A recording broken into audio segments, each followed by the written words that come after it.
প্রবাসীরা যদি এবার ভোট দিতে পারে এটা একটা দারুণ কাজ হবে।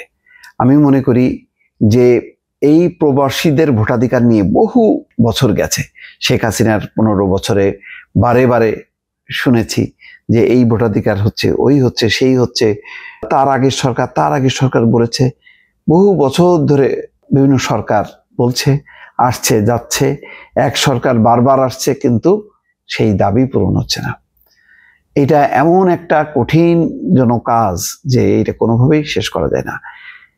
এবার মনে হচ্ছে যে ইউনূস সরকার সেই চ্যালেঞ্জটা নিয়েছে এবং যেভাবেই হোক না কেন প্রবাসীদের ভোটাধিকারটা নিশ্চিত করবে। এবং এটা যদি হয়, বিলিভ মি, প্রবাসীরা দেশের সাথে আরো একাত্ম হবে। প্রবাসীরা মনে করেন বাংলাদেশের বিপদে আপদে সবচেয়ে বেশি রেসপন্স করে প্রবাসীরা। আমি নিজে জীবনের একটা বড় সময় প্রবাসে কাটিয়েছি, বিভিন্ন দেশে গেছে। তারা যে পরিমাণ দেশকে ভালোবাসে, দেশের রাজনীতি নিয়ে খুঁটিনাটি নানা ঘটনা নিয়ে যেভাবে আলোচনায় মেতে থাকে, তাতে বোঝা যায় দেশের প্রতি তাদের একটা টান আছে। তারা হতাশ হয়, উজ্জীবিত হয়, বিপদে সাড়া দেয়। এবং দেখেন না, ওই যে শাটডাউন রেমিটেন্স যেই ঘোষণা দিল, তরুণরা মানে রেমিটেন্স দেওয়া বন্ধ করলো, বললো যে না, আমরা রেমিটেন্স হুন্ডিতে পাঠাবো। তারপরে যেই সরকারের পতন হলো তখন হুড়মুড় করে রেমিটেন্স আসছে এবং এখনো পর্যন্ত বৈধ পথে আসা শুরু করছে। তাহলে দেখছেন, তাই যদি এদের ভোটাধিকারটা নিশ্চিত করা যায়, তারা তখন মনে করবে আমরা পার্ট অফ বাংলাদেশ।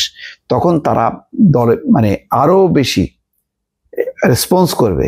এবং বাংলাদেশের বাইরে যে 1.5 কোটি প্রবাসী আছে, এটা মনে করেন দেশে থাকা 3-4 কোটি বাংলাদেশের থেকেও দেশে বসবাস করা, তার থেকেও তাদের শক্তিটা বেশি। কারণ বিদেশে যাওয়া মাত্রই তারা অন্যরকম একটা শক্তি অনুভব করে।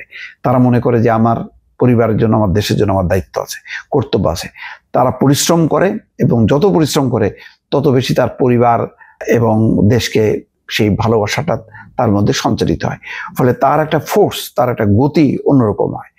সুতরাং এই কাজটা যদি ডক্টর মোহাম্মদ ইউনূস করে দিতে পারেন, যেটা আজকে তিনি মালয়েশিয়াতে সেই প্রবাসীদের উদ্দেশ্যে বক্তব্য তিনি বলছেন যে আগামী নির্বাচনে প্রবাসীদের ভোটাধিকার নিশ্চিত করতে সরকার কাজ করে যাচ্ছে। আমরা এখন নির্বাচিত প্রতিনিধিদের কাছে ক্ষমতা হস্তান্তরে প্রস্তুত। আমি ইতিমধ্যে নির্বাচন কমিশনকে বলেছি, এই কথা বলছে, কিন্তু মূল কথাটা দাঁড়াচ্ছে যে ওইটাই, যে প্রবাসীদের ভোটাধিকার। দেখেন, আজ পর্যন্ত প্রবাসীদের আমাদের দুইটা যে খাত আমরা বলি, সেটা হচ্ছে রেমিটেন্স, আর একটা হচ্ছে রপ্তানি, তৈরি পোশাক। দুইটাই তো। তার মধ্যে একেবারে হার্ড ক্যাশ সেটা হচ্ছে গার্মেন্টসের মধ্যে অনেক ফাঁকি ঝুঁকি আছে, কিন্তু প্রবাসীদের টাকায় কোনো ফাঁকি ঝুঁকি নেই।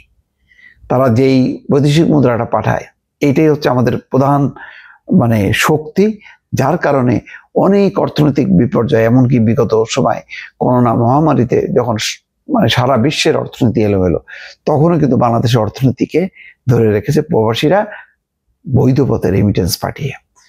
সুতরাং এই শক্তিকে যদি তাদের ভোটাধিকার দিয়ে যদি মানে তাদের অধিকারটা প্রতিষ্ঠা করা যায়, তাহলে আলটিমেটলি দেশ উপকৃত হবে এবং এটাই করা উচিত। ভালো থাকবেন। আল্লাহ হাফেজ।